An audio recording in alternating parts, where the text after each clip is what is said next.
Yeah, so concerning what's been happening in Nigeria lately, there's this video I saw of this woman, how she analyzed the situation from the background, how everything has been going on with, and we have been fed wrong information. All most of us see, like the religious demographic of the country is saying it is a genocide against Christians. Some are saying that Muslims are dying more and stuff, but this woman laid it out really perfectly. So I'm going to be putting out a series of videos like this before I come back to make my own personal analysis. So this is like perfect to me. So let's watch the video together and see. At the end of the video, I'm gonna come back and say what I think about it. So let's see. Let's hear from this woman. This morning, I want to laugh at Nigerians. Since when they said the insecurity in Nigeria started, the pastor is there flipping pages of Bible, looking for what to use to deal with the Muslims. And the Muslims are there flipping up Quran and pages on how to argue. While your forest is being divided, your forest is being sold. Nigerians are so myopic.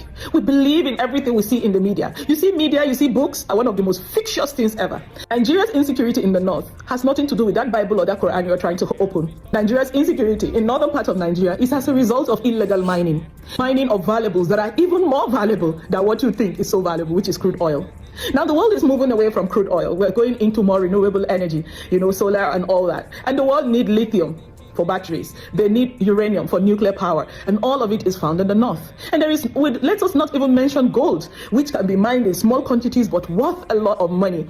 Now, who wants to go for the stress of crude oil with its large production and large maintenance and refining? These are things that 2-3 people could hide in a part of the forest and keep digging and digging until they make a fortune. So now what happens? Why is there a security threat? Everywhere in the world where mining takes place and valuable minerals are gotten from the soil, usually there are security concerns. This is not a new thing. If you watch your normal movies, you will see them all over. When somebody mines gold, he's lucky to strike gold, another person comes and kills him and take away that gold. There is lithium in Nasarawa, Kogi, Kaduna, Benue, and the Middle Belt area. There is abundance of gold in Zamfara. There is uranium in Borno. Now I want to tell you why there was that Boko Haram thing in the Sambisa forest. We all know these things that we all ignore because all our mind is on that textbook reading, those media propaganda. When you are being there flipping your Qurans and shouting Nigeria is gone, your forest is being divided. Your forest that you think, oh, what is there? Human beings cannot live in the forest. Let me tell you, where the main money comes from in the world, it comes from the forest that you look down on.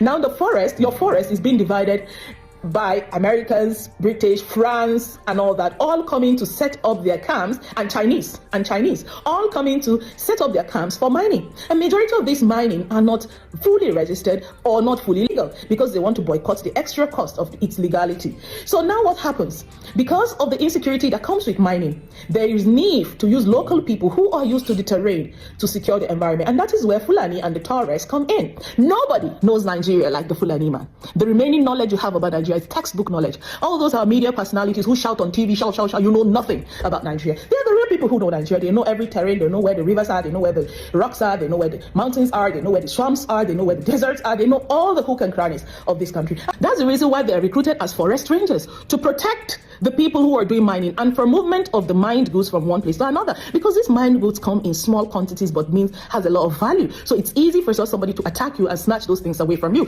So because of its sophistication, it needs also sophisticated security. And that's the reason why they use the local people who are vulnerable to do that security job. And then who are the bandits? Anybody that is an employer knows that. Sometimes inside your employee, you have people who are dissatisfied with the contract and people who are just naturally don't like you and they don't want to work under you again and they just want to defame you, or you have disputes amongst you. The bandits we are saying today and the kidnappers has nothing to do with tribe or religion. There are employees that are unhappy with their employers. And that's the reason why you see that government negotiates with them. So get that into your brain. What they call terrorism is to keep you, the average individual, busy, panicking, engaged, talking, researching, and all that, while they do the needful for themselves. So it is high time, Nigerians, you that you have not bathed this morning, talking up and down about Muslim, Christian, about how terrorism has finished Nigeria. If you know the amount of people that died in the gold rush in America, you will know that Nigerian own is still small. Keep yourself safe and be watchful. If you live in anywhere that is a bit isolated, this is the time for you to take care of yourself and be on the watch out. But staying there and arguing and spreading your throat, it will not solve the matter at now. It is the cabals that are at their work. The blame game is not going to take you anywhere.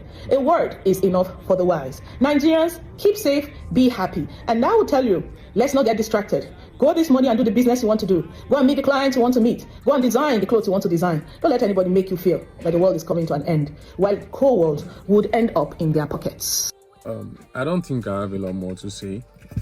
But then to add to what she said something about nobody knows Nigeria more than the Fulani person, which is true. We know. They go around every nook and cranny of this country.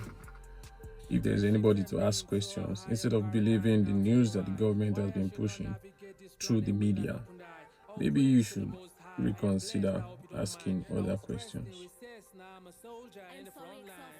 Because as long as you believe the government media, which of course the media is owned by the government, maybe you should ask some other people.